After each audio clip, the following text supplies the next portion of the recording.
Recording. Welcome, everybody. We are going to be working on the Module 3 lab today, and let's begin by just reading the description for the lab so we get a good understanding of what problem we're trying to solve. And you know, I'll pause on that thought just for a moment because that is how programmers should think, right? When you're presented with the situation, that's usually where it starts. It's like, hey, we got this situation. How are we going to solve this with code? I have a problem. What's the solution? And I'm hoping that you're internalizing the fact that you should probably start with either pseudocode or a flow chart or something that will help guide your problem solving process. And so I might do a little bit of that, you know, like maybe in the form of comments in my code. But because this is written out already, I kind of feel like I have a little bit of a roadmap. So let's read through. All right, so it says, you've been asked to write a program for a travel website to help the users determine which international cell phone package they should purchase. There are three packages: the Big Day Pass, the Tourist Pass, and the Adventurer Pass. The Big Day Pass is $10 per day with unlimited minutes. The Tourist Pass is 20 cents per minute, and the Adventurer Pass is $3 per day and 10 cents per minute. Right, it's kind of an interesting thought. You know, we kind of take it for granted, right? If we're in the US or around home, our phones just work, right? Have you guys ever traveled anywhere and then all of a sudden it's like your 4G or 5G is like, hey, I'm getting 1x on my phone. What's going on here? Right? Or you're in roaming mode and they charge it like double the data rates or the minutes or, you know, whatever kind of plan you're on. It's pretty frustrating for sure. A handy tip for travelers, by the way, if you know you're going to go away, you can talk to your cell company and they can switch it to like a national plan or an international plan, even for just a month, and then switch it back, you know, just to save money. So you can actually take your phone to Europe and have it work. You know, just a tip. All right. The program should ask the user how many days they will be traveling and how many minutes per day they expect to use their phone. The output should include the cost for each plan and a recommendation for the least expensive plan based on their usage. Format all currency to 2 decimal places. All right, now I'm going to remind you guys how to do that because that's not something we talked about maybe too heavily, but I'll give you the code for that, not a big deal. The program should use at least one local function effectively. Okay, so the first thing I'm going to say right off the bat is, you know, that with this statement, it is possible to write this without using any local functions. We're going to just add at least one in there, and then I'll point out spots where I think that we could maybe add more, right? And then, so sometimes, you know, my point on this is sometimes you think about this and you kind of code through and you do it all in sequential order, and then you think later, well, you know, this would be a good function rather than writing it as a sequence of steps. And then I could just call it and code would be smoother. After your program runs, the console should look like the following example. The exact output will vary depending on what the user inputs. All right, so we will prompt how many days you will be traveling, how many minutes per days will you use your phone. And then we'll do some calculations and put this stuff up on the screen to show you like what's the best value. And then based upon that, we'll use it to determine which option is the right one to take. Now we can use any of the techniques that we've learned so far, right? So think about the new stuff that we learned in this module. We learned how to do the ternary operator, that altered form of the if statement. We learned about switch case statements, whatever you want to call those. And then we also have functions at our disposal now too. So we'll look at kind of, you know, clever ways to utilize all of those. I will tell you that, you know, like you learn functions and then you start getting into the mindset of like, I should try to write everything with functions. Don't feel obliged to do that because sometimes the work that we'll do won't fit well into that. And sometimes it totally will. But the preferred approach usually is that you do that. All right, let's think about maybe a good place to start is we are going to need to prompt the user. And obviously we're capturing information, right? So we have 2 prompts that are going to start off the program. So how many days you're going to be traveling and how many minutes per days or per day, maybe would be a better way to say that, right? Strike that S, that you're going to use your phone. So like what we'll put on the screen, I think is pretty clear. Now, probably want to create some variables to hold that stuff. So we should think about that. How many days? What kind of data structure should we use for that, you think?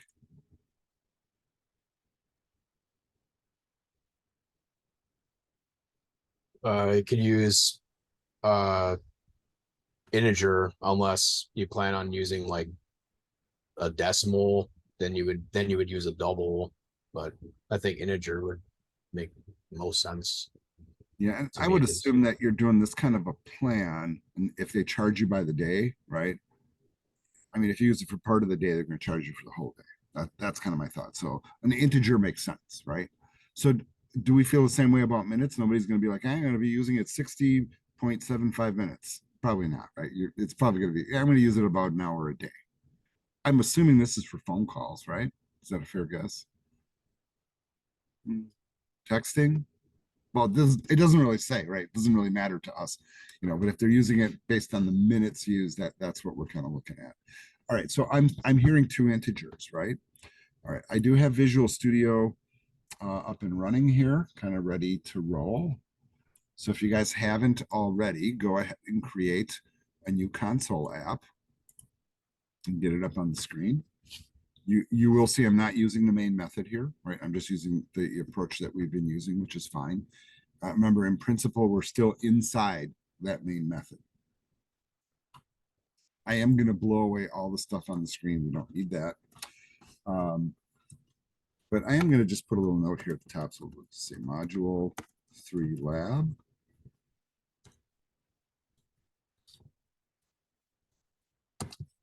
And I don't know if you guys want to come up with a clever name for this. You can put your name up here if you want. But I'm going to just leave a little space up here at the top. I'm going to go ahead and just start by creating a couple of integers. So we'll create an int. We can create one called days and one called minutes. And I'm just putting them on the same line like that since we can, right? It's a little bit easier. Of course, they're underlining green because we haven't used them yet and we haven't put any values in them. All right. We also got a little bit of a tip as to how to prompt the user. So we could call this, section of the program inputs maybe, and we'll say prompt the user for information. I can just type it correctly.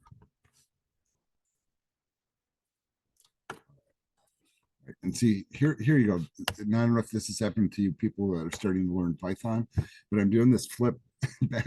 So I was in my Python class yesterday and I started doing C# comments, and then I'm in my C# class today and I'm typing Python comments. In Python, you start your comments with a £, and C# you use /.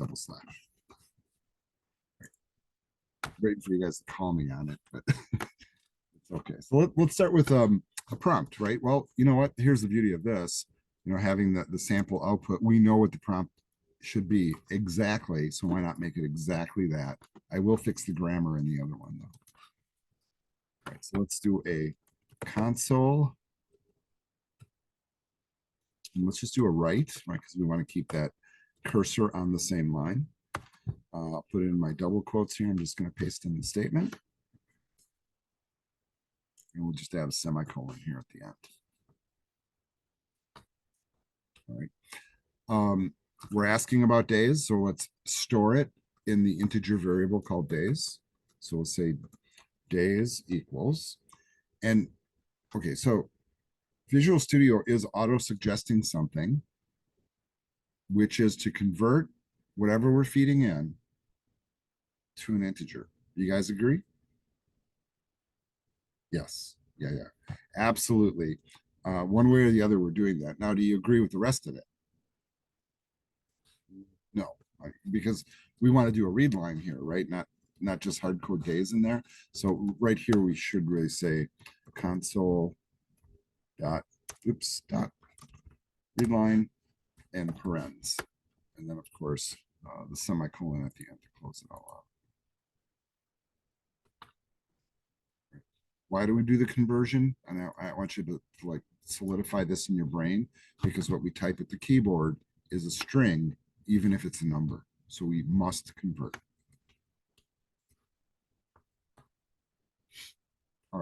got another prompt to do and another read line to do. Now I'm going to be a little lazy. So here's my lazy hack. I'm just going to copy paste this. I'm going to change the days variable to minutes, right? So that line 11 is going to stay the way it is. Then with line 10, all I have to do is replace the prompt. Let's just go ahead and delete that. And then let's go back to our description and just copy that in.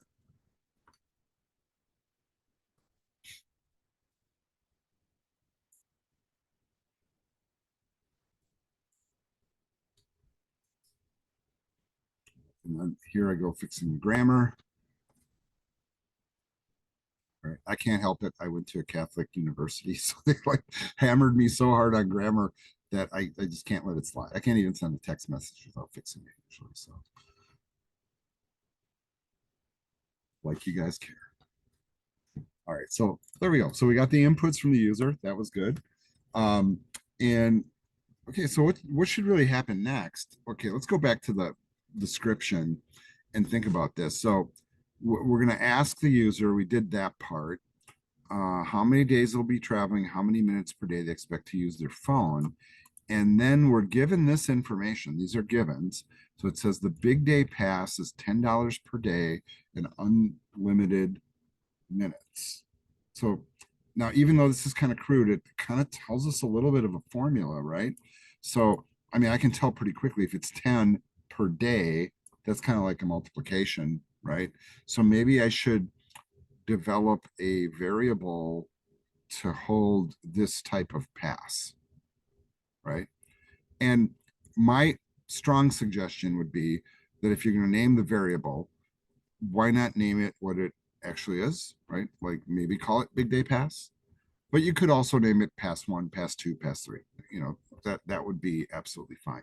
I'm going to go with big day pass. So I'm going to create a new variable called big day pass. And hey, while I'm at it, maybe I should do tourist pass and adventurer pass all at the same time, right? Makes sense. Let, let's create those. All right, but here's kind of the question next.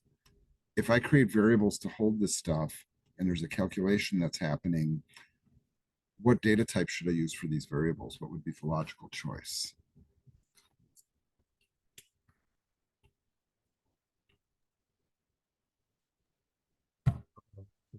Throw it in the chat or unmute and just say it.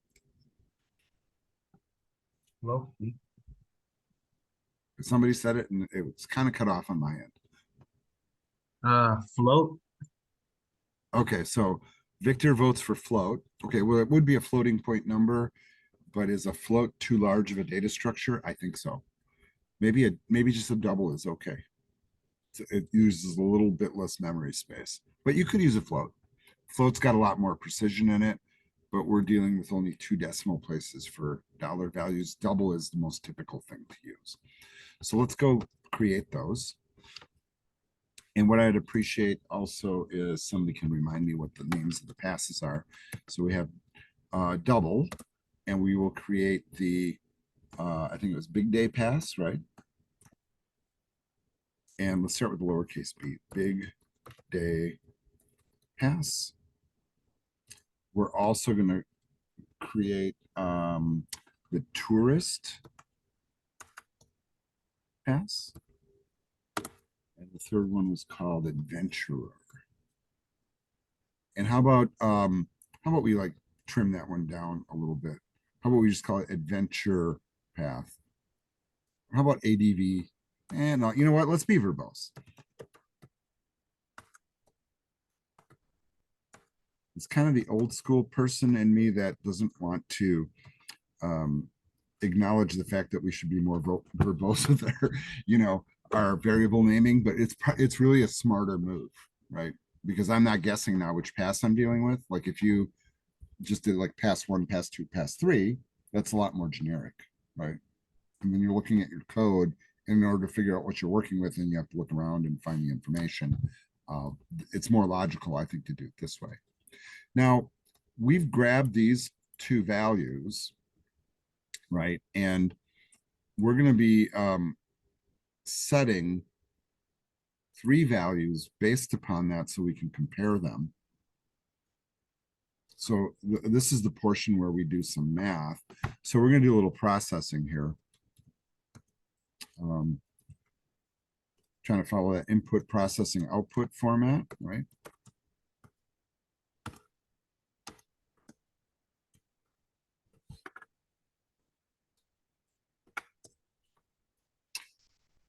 All right, so now I'm thinking we're going to go one by one, and I'm going to look at this again here. And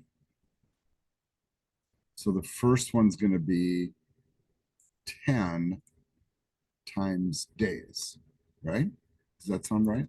Okay, let's do that. So let's say big day pass equals days times 10. Is this an okay calculation? I think so. Yeah, I think that's okay. Tourist pass. Oh, look at how Visual Studio is trying to write our code for us. But we need to double check, right? Like what we're doing, because I don't have it memorized in my head either. This one is 20 cents per minute. Okay, so let's take a look at that multiplication. So what would that formula look like? Well, I think we can say tourist pass would be minutes times, it was 20 cents, we could say 0.2. You can throw the zero in there. If that makes you feel comfortable, throw the zero in. The leading zero and the following zero, or trailing zero as we call it, irrelevant really, but it's considered in coding like good practice with decimal numbers to do that. Easier to read for one thing.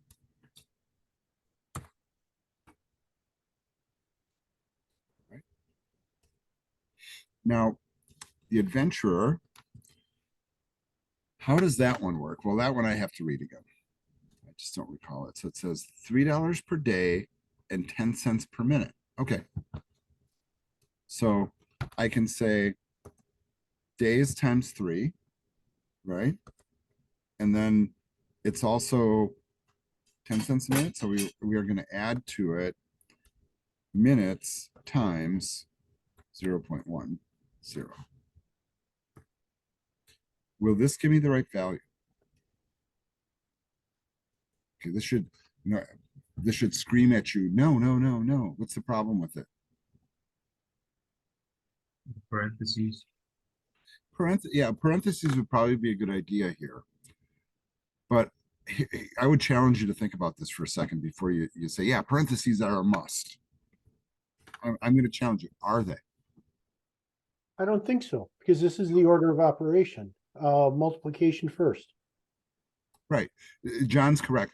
I mean, what, John, you're right on target, right? So like if I put days in here, let's just say I put 2 in this spot, it's 3 times 2 is 6, right? And then I would add minutes, and let's just say I put 60 minutes in there, so it would be $6, right? 60 or $6 plus 6 is 12. Would the operation change if I did this?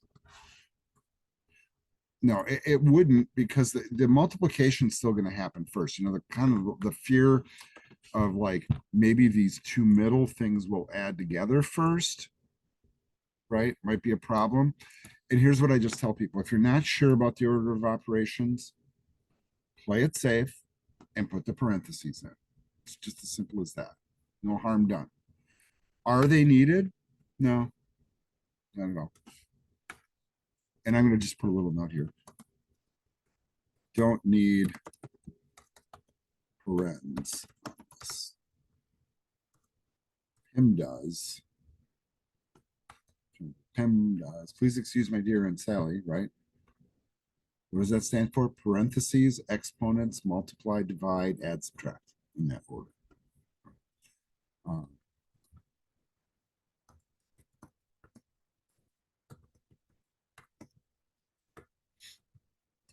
Not sure? Put the parentheses in, always, always, always. All right, so there it is.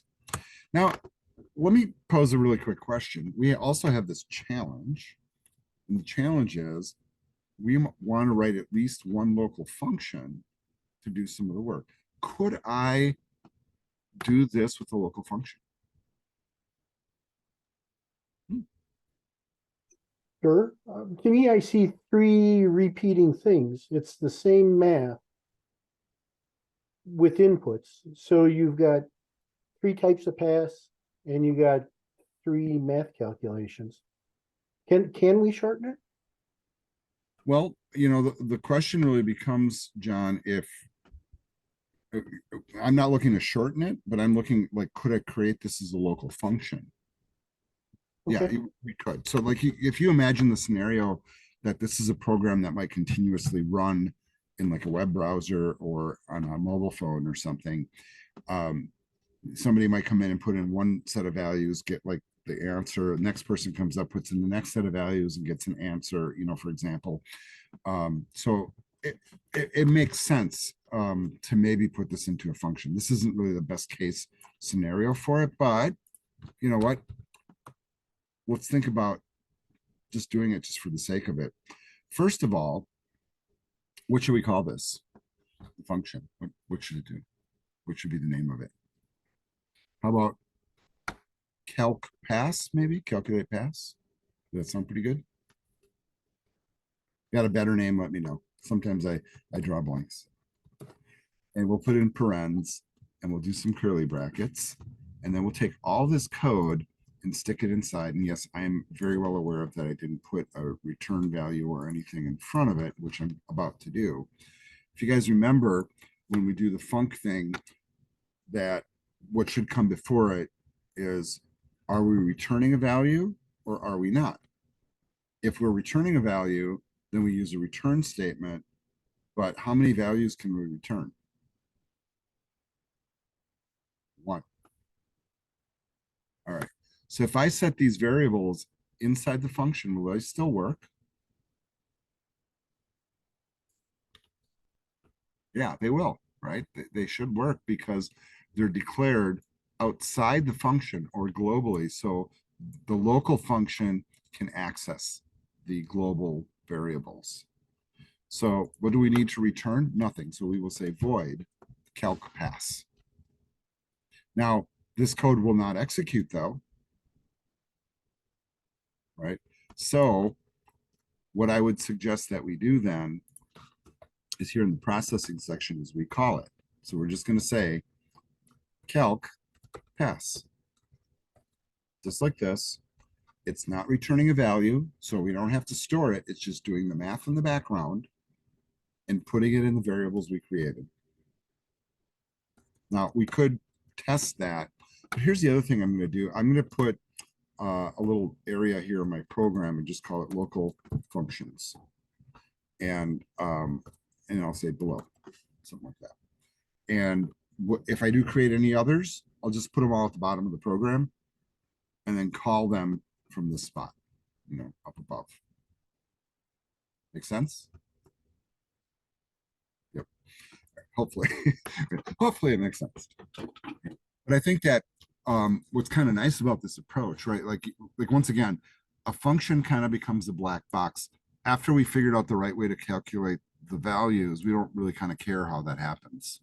We just say, okay, they give us the input, calculate the pass, right? And then we'll use those values to determine which is the best option. Now, I'm kind of giving you a little bit of a clue here that what would come after this is now we have to start comparing them, right? Okay, let's look at the problem definition here. So we do the prompts.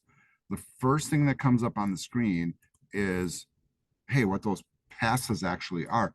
Could I also include this output in that same function? Sure, why not, right? I mean, because we calculate it and then we can display it. All right, I think that actually would be kind of a good idea. So let's, and if you guys are labeling, if you find that helpful, not that it's okay. Here I go into Python mode again. Sorry. Do the math. Actually, I'm going to remove that from here.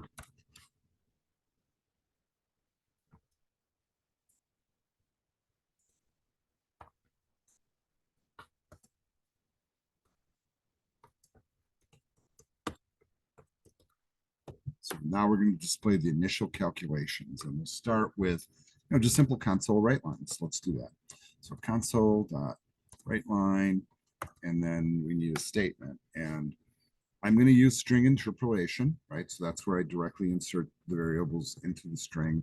So I'm going to put the $ at the beginning, my double quotes. So I have them all set to go, and my semicolon at the end. And then I'm going to think about what I'm putting in here. I do have some statements pre-configured, right?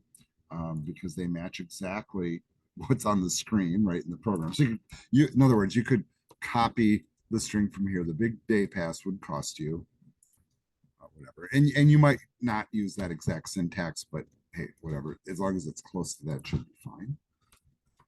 Oops, grab too much there. Let's try that one more time.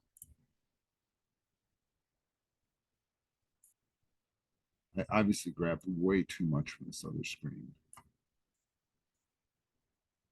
All right. One more time. Let's try it.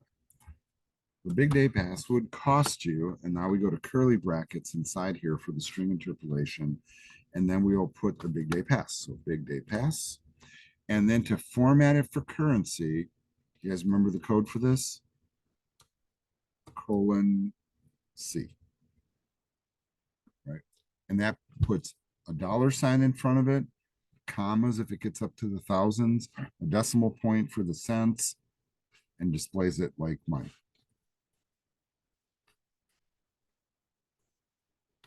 All right. Now we have one. The next one should be pretty easy. Let's follow the same approach. There's our $. Here's the double quotes and semicolon. I like to close it out before I drop stuff in. That's just kind of me, right? You guys don't have to do it that way. Now we do the tourist pass. So here's the text for that. Do our string interpolation. And we will say tourist pass. Once again, :C to put it into financial format. And then console write line one more time.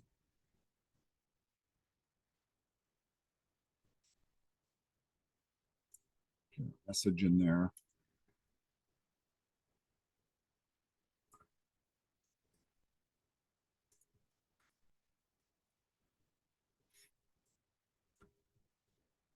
Once again with the string interpolation. And let's do adventurer pass, :C. You guys all with me? You good? So there's our local function. And you see the beauty of this is it calculates and displays it with one command. I could also kind of argue, like if you really wanted to like go overboard with functions, I could even take the user prompts and put those in a function, have them access the global variables. So then my main program body would be prompt user calc pass display results. So you see kind of like why we use function calls, right, in the program, because if we can kind of compartmentalize everything really nice and tidy like that, then the main program body reads like kind of like, open door, put key in ignition, turn key, drive away. It's much more simplistic, even though much more complicated things are happening in the background. All right, now we need to do the logic. And with the logic part, we're going to need to have it figure out which of these is the best deal. Right now, the funny thing is, once we put this up on the screen, right, we can just look at it and go, oh, that one's the best deal, right? Right. But we also want the program to confirm it to make sure that it's the best choice for the user. So the last statement that we will put on the screen, you should purchase the adventurer pass for $45. So we need to basically construct a statement that's going to output this to the screen and make the right selection. Sounds like an if statement to me. Right? You might think switch case. I don't think this fits into that too well. Right? Why? Because we're not looking to match specific values. It's not like a drop down where you're picking Wisconsin, right? The calculation could be anywhere, right? So we're going to have to compare values of the passes to make it kind of make sense. All right. I'm going to start by taking, I'm thinking about this. This is going to change, right? And all that's going to change every time. This will appear on the screen no matter what. So why don't I just start with a console write line? But I'm also thinking that this determination should be also a separate function.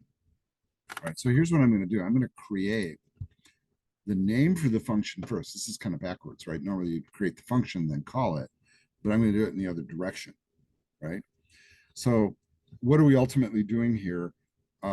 Display result, choose pass. Let's call it choose pass. Sounds good to me, right? So, or how about pass choice?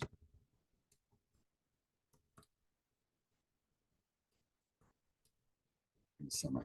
Now, of course, Visual Studio's going, hello, you don't have that function. What are you doing?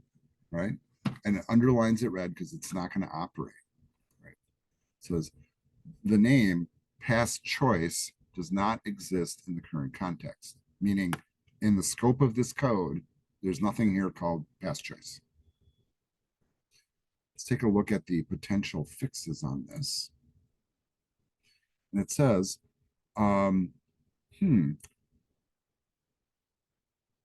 this is suggesting that I create a function named pass choice. Sounds good, like a good idea, right? So I guess what I'm trying to tell you is you can actually use the automatic tools sometimes intelligently to your benefit. And so I'm going to let this create the function stub for me, and then I can tweak it. Now it's throwing something in the middle, and this is something we haven't talked about yet, which is this concept of exception handling or error handling. And they're throwing it in just in case you end up not using this, so the program doesn't like end up crashing or throwing errors. I am going to remove that. All right, somebody have a question?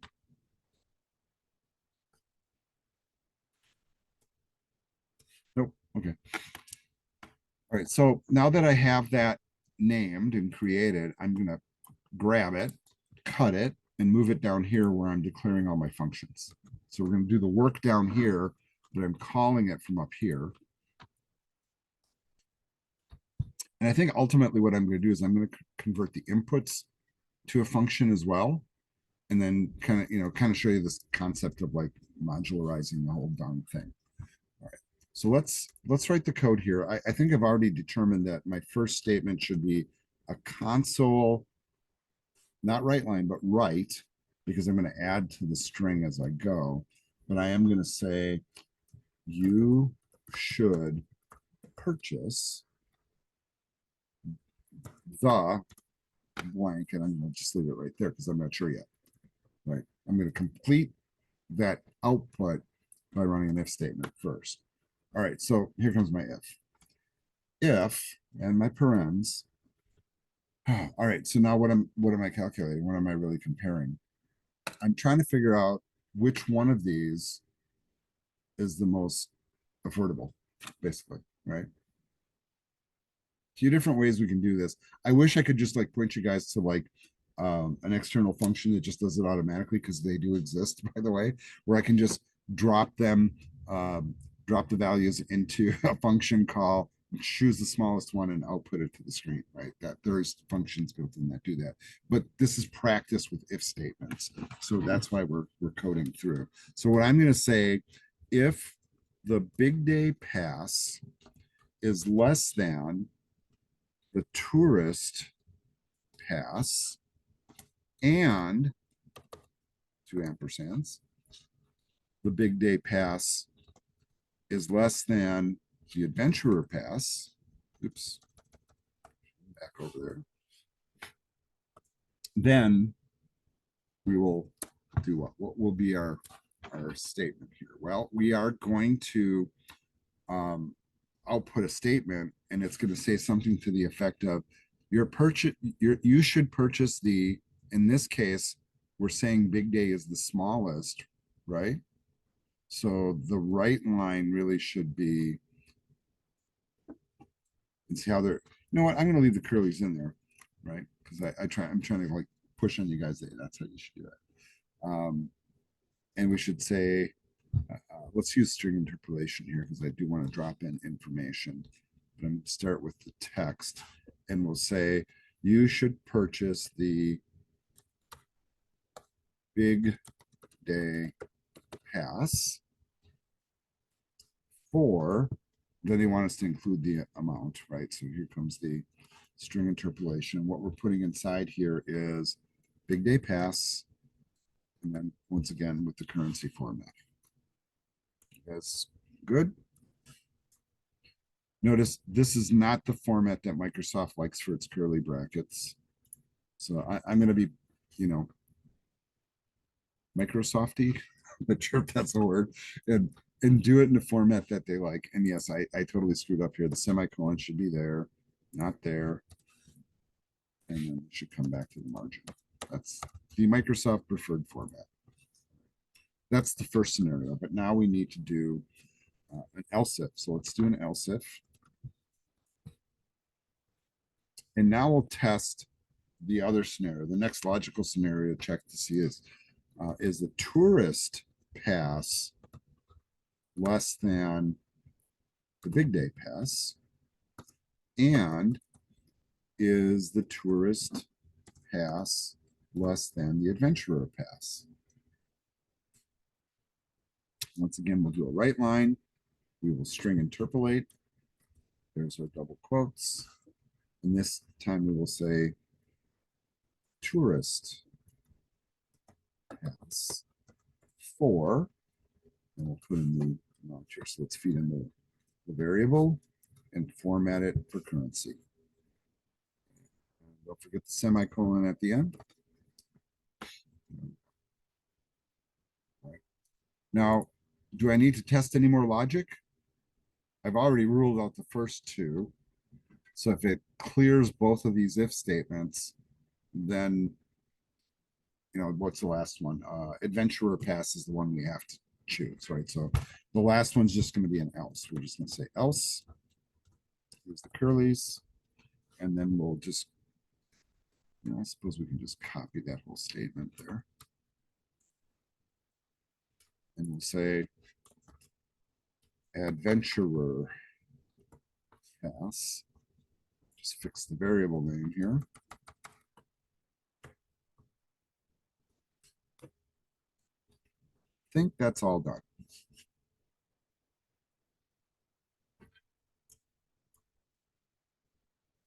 Trying to get it all on the screen there. You guys all good?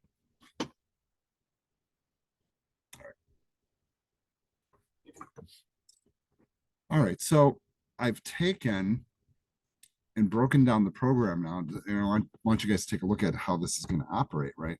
We're going to prompt. We have our variables are declared first. We prompt, capture the values, then we calculate the pass. So it does all this, put stuff on the screen. Then we do the pass choice to figure out which one we should purchase. And that comes down here and executes this code. And then we're done. Now, I'm going to contend that maybe it would be smart to do this, and we create get user input and create another function, right? And I'm doing it backwards again, right?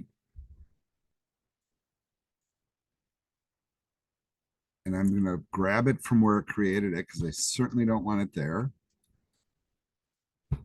And I'm going to put that here in the local functions area, but I'm going to put it at the top. And so I'm kind of putting them in the order they're being used.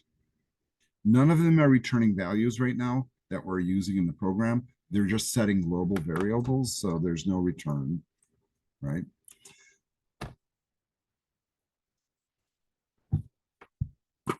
And then we're going to talk about what we overlooked, because I'm realizing what we overlooked. I'll show you guys in just a minute. But here, I'm going to grab all the prompt code and drop it in here. And now what's really kind of weird about this is, truthfully, the program is like this. I'm going to cut this out. This is the inputs, right? This is processing and output. This is processing and output, but that's final output. So if you're really labeling this stuff, you know, that's kind of how you would do it. All right. How about instead of saying inputs up here, I would say, and in fact, let's just get rid of all that and just say function calls that steer everything. All right. So we'll start with user input. We'll calculate which pass. Then we'll choose the pass and we're done. But I really like this approach. I just want to put this out there. Am I missing anything? Because I am missing something. There's something here I'm doing wrong. What's going to fail? Does anybody see it? I'm surprised I didn't catch it before.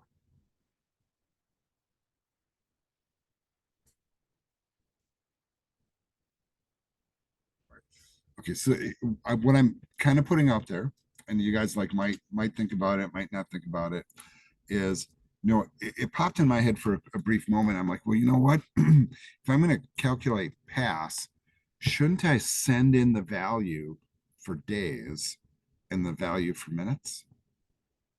Tell me a why or why not.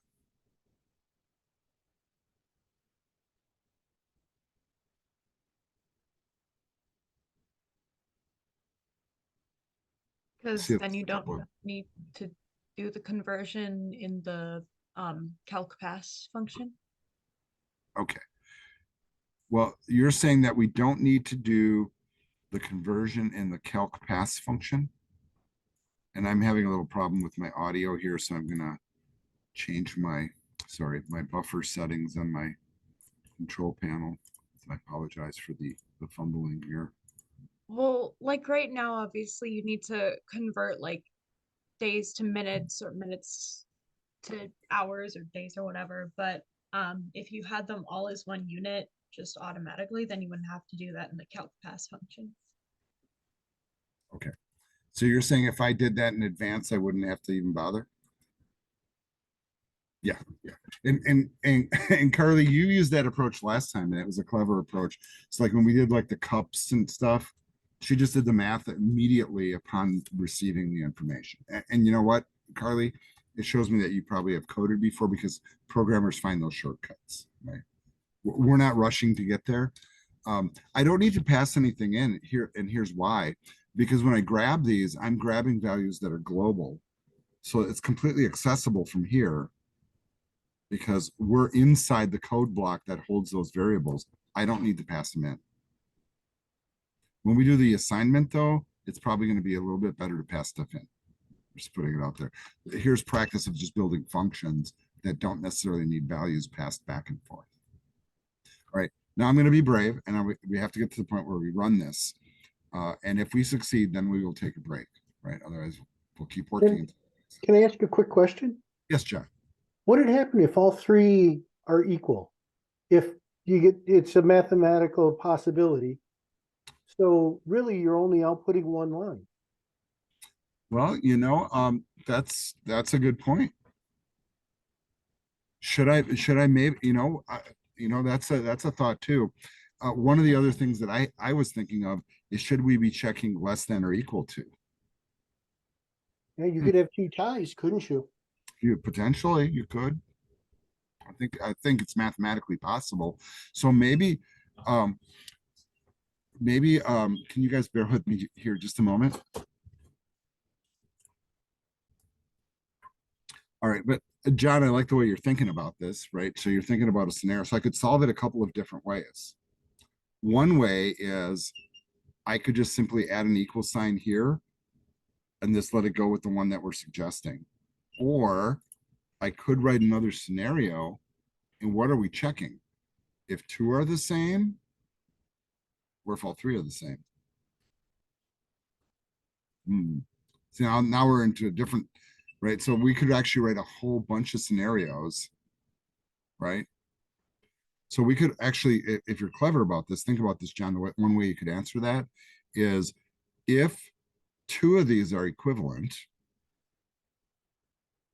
Okay, so we could pick two. So let's say if big day and tourist are equivalent, or tourist and adventurer are equivalent, or what's the third option? Big day and adventurer are equivalent. Like any of those are equivalent, then we could have a separate branch of checking. Here's my contention, right? We can go down a rabbit hole here of like complexity. So we could be writing like 20 more if statements to really solve it all. I'm going to say that we err on the side of caution, and that's, it's not caution, really coding efficiency here, because I'm not looking for an answer that complicated. I'm going to say that if we want, we could do this, right?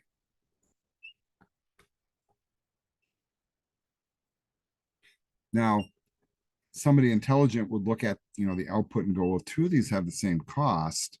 So does it really matter which of the two we choose?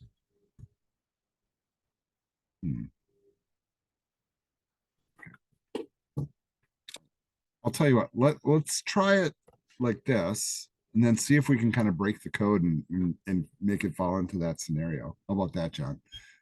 Right.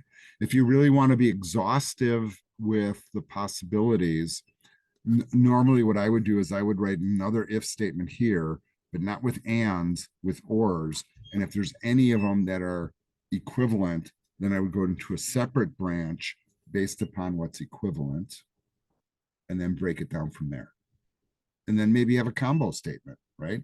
So I could say, if this one equals that one, output, choose one of these, you know, that would be a possibility. Or here, let's think about this. This might be actually, I like the fact that you brought up that little wrinkle. Everybody was hoping to take a break, so thanks, John. Right. The other thing that we could do is we could write a statement that said, else if any of the combination of them are equivalent, you could point out which two are equivalent and say you could choose. But you'd also have to check which one is less. But it would be a whole separate branch of logic. I'm going to run it like this for now. And then I'm going to just put a little note here to myself. Could add equals or a whole bunch more statements. We're gonna opt for efficiency, John, right? Not that you're not correct logically, for sure. All right. I'm going to save this work, folks. I did a Control S. I'm going to get brave and I'm going to run the code. So here we go. And let's hope it works. That first run is always very pensive, right? So how many days will you be traveling? All right, so let's just come up with a number 3. How many minutes per day will you use your phone? And let's, you know, I'm going to say 30. The big day pass would cost you 30. The tourist pass would cost you 6. The adventure pass would cost you 12. Did it pick the correct one? It sure did. All right, now here's the challenge. What numbers would make two of them equivalent? Not, here's where you pull out your algebra hat, right?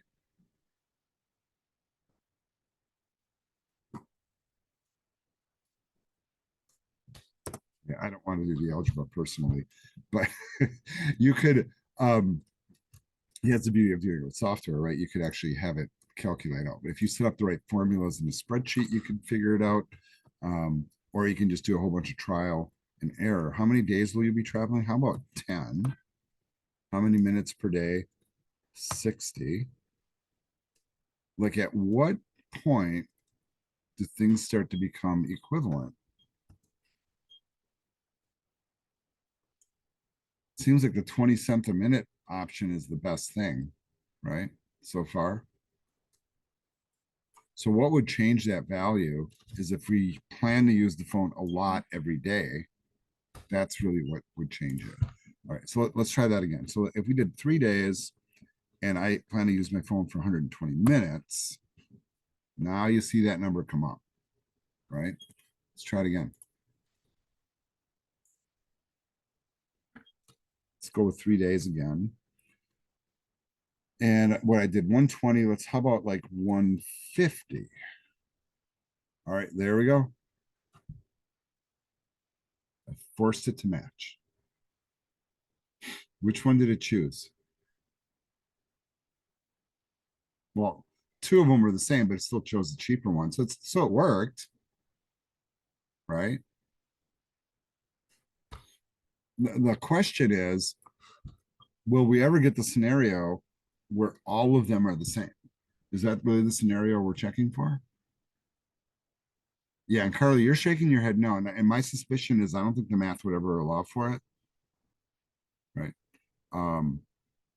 But I could be wrong on that. All right. So what numbers did I just put? 3 and 150.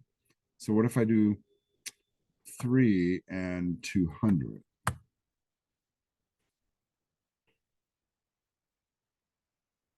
That's real close. Let's try that one more time. Let's do 3 and 220. Oof, so close. So 210, is that what it is? All right, we'll try it one more time. 210. I was really being clever here. I would set up Excel formulas to figure it out for me. So now we have two of them the same that both happen to be the lowest. So we're going to push them to the adventurer pass is what's going to happen. Is that okay? I mean, it still works. So John, you see kind of like how it's kind of fleshing out that it seems like unless you're really, really clever about getting the numbers to all be the same, ultimately it's still picking one that's got the lowest cost. So, so it's still kind of working. Kind of an interesting little problem because it doesn't seem that complex, but yeah, you can throw complexity into any problem if you wish, and I think this is a really nice little problem. But I'm happy with the solution without the equals in there. I think it's okay. You can see why it maybe wouldn't make sense to spend all that extra time coding the rest. Hey, just get the adventurer pass. You're an adventurer. You can just, you can pitch him on it. All right, you guys, let's take a like a 7-minute break. It's 8:03. We'll come back at like 8:10 or 8:11. All right, and then we'll start working on the assignment.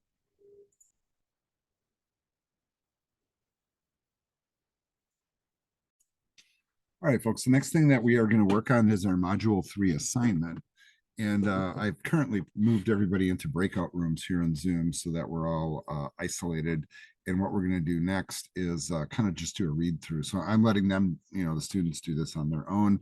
But I like to record a preface so that, when you look at the solutions, it becomes pretty evident like what works and what doesn't. So basically what you'll see in this video then is kind of like a preview of what you should be building. Then I'm going to pause the video, build out the code, and then show you the result. And then we'll come together with all the students at the end and hopefully maybe look at their solutions as well, without like trying to invade people's privacy too much here. But all right, so let's read through it. It says, you have been asked to write a program for the health and wellness department of your company. Your company has a point system that rewards healthful behaviors with Amazon gift cards based upon monthly points earned. Points are earned for the following activities. Steps. So if you do more than 10,000, you get 5 points a day.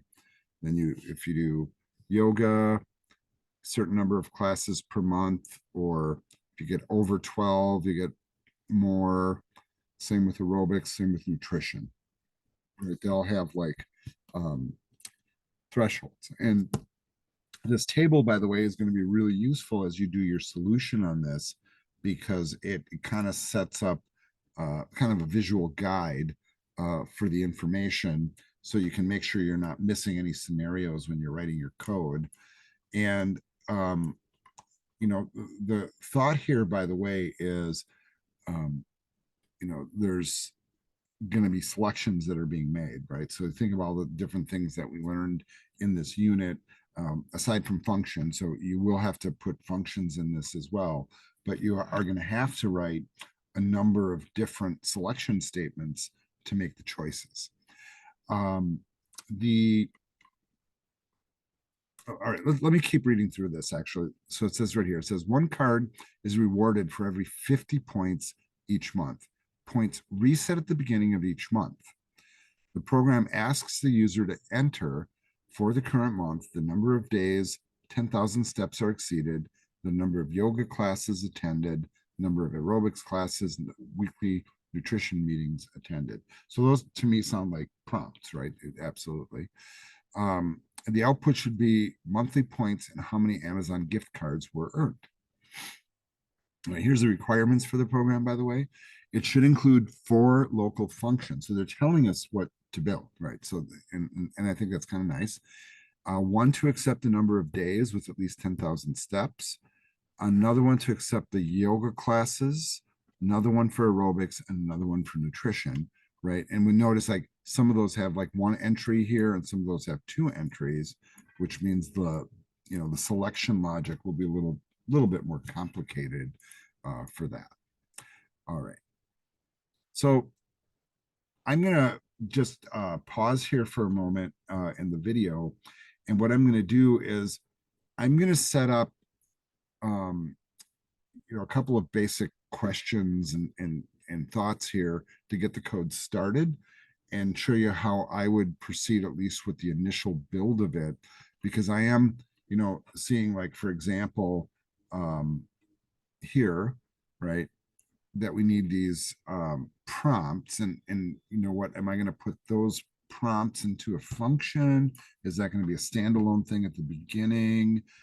You could write it in a number of different ways, and I have one solution that I'm looking at on my screen right now that was actually written by somebody else. And as I look at it, I'm like, I'm not sure if I would do it that way, right? And so I might alter that solution code a little bit. And so some of this is in kind of your interpretation, real frankly, and that's okay, right? That you could possibly do it in a number of different ways. I am going to, though, write some preliminary code and then kind of pause the video a little bit. And let's come in here, and what I'm going to do is I'm going to go ahead and close my previous work. So this is from the lab, and I'm going to go ahead and make a new project. We are doing the console app. Let's call this mod 3 assign. Module 3 assignment, I guess. And then we'll just go ahead and click create here to get everything out there. And I'm going to blow away the pre-configured content here, but I'm going to put in a comment at the top to say module 3 assignment. Come up with a better name, feel free to use it. Now, ultimately, we are going to be calculating points and cards, right? And those things are kind of the grand thing that we're returning. One thing we didn't look at though is do they have any screens here to tell us what prompts should look like? No, they don't do that this time. So we're kind of open to interpretation, which is great. It's actually a little bit more freedom in how we create it. The first thing I'm thinking about though is if you read through the description, the cards are based on the number of points, right? So you don't get cards unless you hit certain thresholds of points, but points are going to happen no matter what. So let's create an integer to hold the points. So I'm just going to call it int points. So let's preset that to 0. We don't want to give anybody any free points to start with, right? Ultimately, we are going to keep calculating points that will get added to this. And so when you look at that description once again, we're gonna do all this prompting, but we're gonna have these functions. And, because I have a function that is associated with the number of days and a prompt that's associated with the number of days, to me, that says they should be part of the same function. And right, so I will have one for steps, one for yoga, one for aerobics, one for nutrition, and all of those will add to the point value. And so you might choose to do something like this. And I am copy pasting this in because I just want to do it a little faster. So I will basically set up, this little system, right? So if you guys remember what we did with the lab assignment, where I was like kind of like creating names for functions in advance and then allowing Visual Studio to create them for me, that's not actually a bad way to do it. So what I'm going to do is I am going to right click this. Actually, excuse me, I'm going to hover. I'm going to do the potential fixes and for each one of these and generate the methods. Yeah, I realize that it's not putting it in a great spot, but I'm going to let it create it. And then I'm going to tweak them as I need them and then move them all to the bottom, which is how I prefer to kind of organize my code. So I let it automatically generate all the functions. What I am going to do at the bottom is I'm going to do like what I did last time. And we can call it like user defined functions, or what, I'll tell you what, you can just call them local functions, whatever. And you know what, truthfully, you don't even need to label it. The only reason I'm doing this is to show you kind of my approach, basically. So I'm going to put all those local functions down here. So I'm just going to come up here one at a time and cut, move it down here. And then we'll tweak in the aftermath. Let's do all the movements first.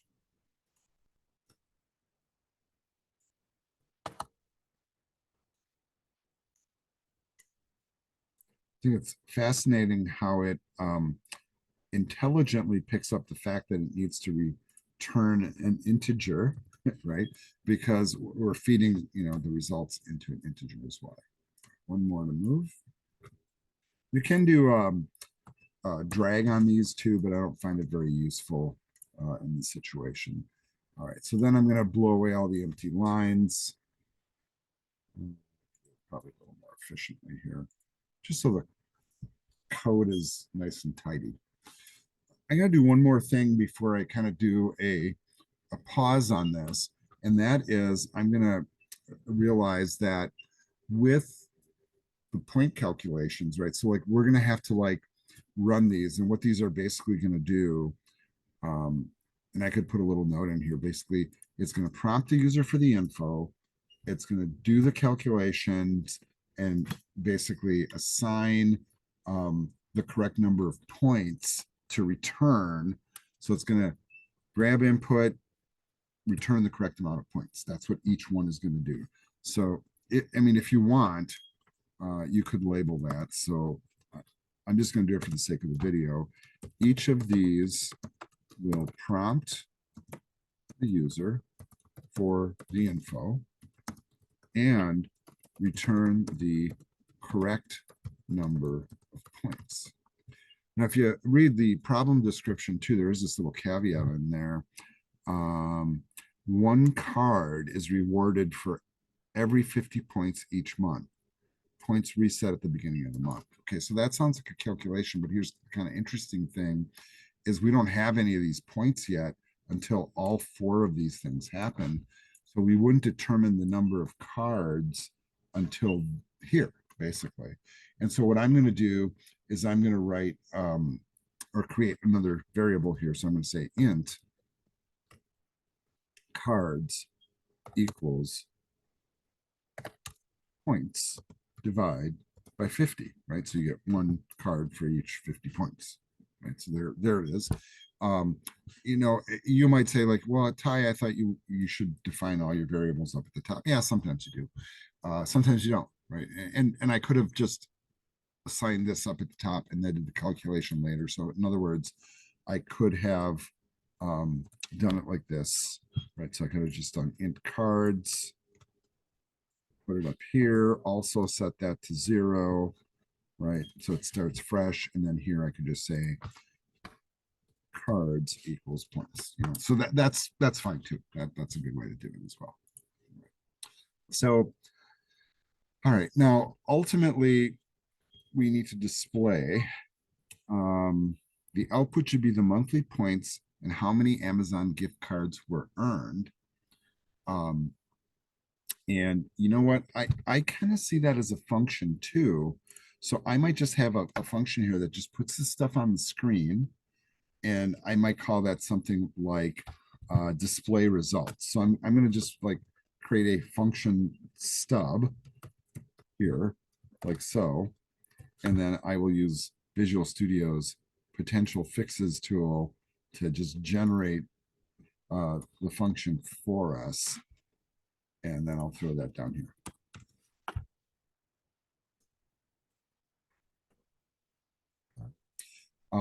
So that error goes away, and then the program will basically be done. But you know what? Sometimes you kind of think backwards through a program. So like, for example, I might build this and say to myself, well, what does the displaying the results look like, right? Even before I like do any of the calculations. So what I might think here is, well, does this need to return a value? And I'm going to say no. And that is because we're just throwing stuff on the screen at this point, which I can just, you know, kind of do. So the first thing I can do is show the user what the points are. So total points this month are whatever. Okay. Then I want to give them also a message of how many gift cards they earned. But you know, hold on a second. What if they didn't earn any points and didn't get any cards? Right. So you might have a scenario where basically there's no cards, right? And so you don't want to just put a message, hey, the cards earned this month are 0, right? I think what's probably better is to do something like this if statement I'm about to paste in. So I can say if cards equals 0, then no gift cards earned, right? Otherwise, let's tell them how many. And we got a little ternary statement here. If the number of cards is greater than 1, we'll put S on the screen for cards. You see the cleverness here, right? So I'm making it plural based upon this ternary operator. So if there's more than one card, it'll be gift cards. It'll be the correct grammar, right? Otherwise, it will be blank, right? So that's what's going on there. So it's a kind of a if statement inside of an if statement, if you will. All right, so that's display results. All right, I think this is a great time to pause. And with the other pieces, I may do a little recording as I'm kind of building it, and I'll do that kind of selectively. But for the moment, I'm pausing the recording. All right, folks, I'm going to go ahead and start building out some of this code now. And I'm going to work on the get days portion. And for this one, remember, we're going to be prompting the user to enter the number of days that the number of steps exceeded 10,000 or were greater than 10,000.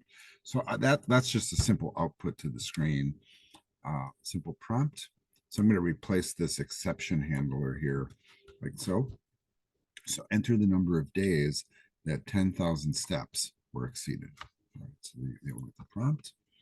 And then we are going to return directly. Here's my approach on this, you know, and I am pulling this information from the chart, by the way. So why am I putting in what I'm putting? It's because the chart here says, you know, for steps, more than, you know, the goal is more than 10,000 steps a day. So for every day that we're over 10,000 steps, 5 points per day are achieved. So if you look at my code now, so we're going to read in whatever they typed in. So how many days did you go over 10,000? All right, so that's going to be a hard-coded number in this spot. We are converting it to an integer. Remember, it comes in as a string. And then we're just going to multiply it directly against 5 and just send it back. If it's going back as an integer, then it will get added plus equals back to points. And this is kind of, remember, an important takeaway here.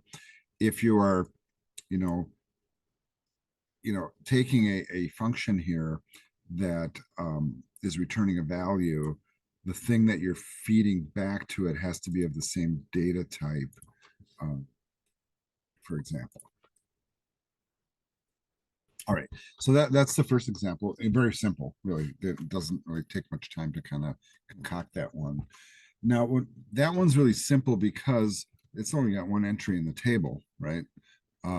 So we can go directly to the return statement. The math is direct. The next three, though, are not like that. So we're going to prompt them for the next one. Hey, how many yoga classes have you attended? And they're going to give us a number. And if it's between 6 and 11, we're going to multiply that number times 10. Simple, right? If it's 12 or more, and there you go, if, right away, then it's going to be 30 points. All right, so let's see if we get this correct here. Oh, but there's another scenario, and I guess I'm kind of missing it. So if it's between 6 and 11, you get 10. It's 12 or more, you get 30. We didn't think about the scenario. What if it's less than 6? Or what if it's, maybe another way to say, yeah, so we got to think about that range. It's anything less than 6, right? All right, let's see if we can write this code. So let's start with the prompt. The prompt will look a little bit like this. Well, actually, it'll look exactly like this. There we go. So enter the number of yoga classes you attended. Then we're going to capture that.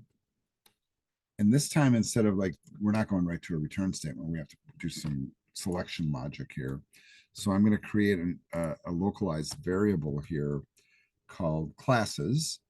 We're going to read line, we're going to convert to an int, and then we're going to start asking our ifs, right? So we're going to say if, it's auto-suggesting, I'm just hitting the tab key because it at least is kind of correct, right? So, but I have to think about the logic here and then which order I want to proceed in. And what I'm going to do is I'm going to start with the biggest value and move downwards. So I'm going to ask the question, if classes are greater than or equal to 12, right? That's the scenario. Then I'm going to go ahead and return. What am I returning? Well, I'm going to return 30, right? Because that's hard coded. It's not a calculation. So here we're just going to say 30. Right? And if you're not believing me, take a look at the chart, right? It says, 12 or more, 30 points, not calculated. Oh, I see. 6 to 11 is hard coded too. Okay, so there's no calculations. It's just a certain amount. So you're either going to get 0, 10, or 30. That's kind of the thing here. All right. So if classes are greater than or equal to 12, we return 30. Then we can say else if classes are, now it's trying to autocomplete for me and it's not doing it correctly because that's not a number I'm worried about. Now, if it's greater than or equal to 12, it's going to pop out with the first if statement. Now, if we go to the second level and we're really checking for 6 to 11, another way I could kind of express that is if the classes is greater than 5, right, as an integer, it's going to be 6 to 11 at this point, because if it's 12 or above, it's already covered. So we are moving on to a return of 10. Right? No math is needed. It's just a hard-coded thing. And then obviously it's not greater than or equal to 12. It's not between 6 and 11 or greater than 5 at this point. So there's only one other option here. So we're just going to write an else, and we're going to say else return 0. Now, interestingly, I know that I kind of go on this mantra of always put in your curly brackets, but interestingly, I don't know if you guys are catching the fact that, I'm not putting them in here, and I could really actually truncate my code down really tight here. I mean, I can do this, right? If I think it looks better to me. Let's see how nice, tight, and concise the code looks. All right. I'm not going to leave it like that. I think probably better to leave it how it was, at least since I'm sharing it. But if I was writing this myself, I would probably tighten it up just to make the code as tight as possible. All right, so that one is the Get Yoga classes. right, let's move on to the next one. Let's look at the scenario first. With this one, oh, look at that. It's kind of the same logic. I mean, same numbers, right? So it's just different point values. So that's going to make it really easy to copy the whole thing. And in fact, what I'm going to do here is I'm going to copy all of it. And I'm just copy pasting this whole thing and I'm just going to talk through it. So here comes. So here's the aerobics classes, and I'm just pasting in all the code. So we're going to prompt for the number of aerobics classes attended. We're going to capture it, store it, right? I am using the same variable name here. All right, but these code blocks, remember, are isolated. This classes is not the same as that classes. If you're uncomfortable with that, you can always change the names, right? The if statements are the same. The point return values are different. They just match up with the chart. So conceptually, that goes pretty quickly. All right. Now we're going to do the nutrition meetings, and then that one's a little different. So we're going to have different questions to ask. But if you go to 1 to 3, you get 10 points. If you go to all 4, you get 40. So, all right, let's code that. Now that should be really similar also. So we'll do a little bit of copy pasting here once again. I'm going to not do it all at once though. So let's just copy in first the prompt and the capture from the keyboard. Right. You notice here we're using a different variable name too. So I don't want to copy paste code. Variables in it. But can we use the same logic here? I mean, can we use the same style of if statement? Yeah, we totally can. We just have to make sure the variable names are updated. And here's how I did mine. So if the meetings are greater than or equal to 4, right? Now there's only 4 meetings a month, but somebody might claim higher than what they have. So that's why I set it up that way. We'll return 40 if they did at least 1, and that would be 1 to 3 at this point. Then we'll return 10. Otherwise, we return 0. All right. Believe it or not, folks, this is all the code for the program. I'm going to go ahead and run this. And I think this is really nice, concise little program body, by the way. So let's see how it looks in the running. Sure, it runs, I guess that's a good thing too. So it says enter the number of days that 10,000 steps were exceeded. Let's say 5 days. Enter the number of yoga classes you attended. I attended 11. Enter the number of aerobics classes you attended. I attended 6. And then the number of nutrition meetings, I went to 2 of them. So total points this month, 65. You've earned 1 gift card. So fantastic, right? So we're assuming that the math is correct on this. Yeah, you should assume so because I did work it out in advance. But you shouldn't take that on faith, right? So it's not a bad idea to always verify all the calculations. And I know I say this over and over again. One of my favorite tools is when I'm working with much more complicated scenarios is I sometimes set it all up in a spreadsheet for reference.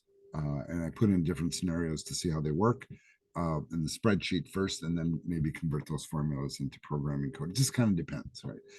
I tend to do that when it gets more complicated.